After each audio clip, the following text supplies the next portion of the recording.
सीतामाता पाखे आसी पहुंची गले कहले माँ मु वर्तमान लंका कटक परित्याग करी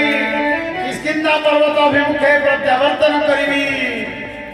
मु आसीबा समय प्रभु राम ठारू जे भली भाव सुवर्ण मुद्रिका आनी तुमको देइथिली तुम्हें मध्य मते किछि चिन्ह दियंतु मु नै प्रभु राम को देवी एवं किछि संवाद दियंतु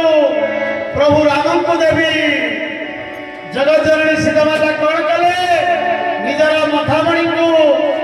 चूड़ामणि को बाहर करी हनुमान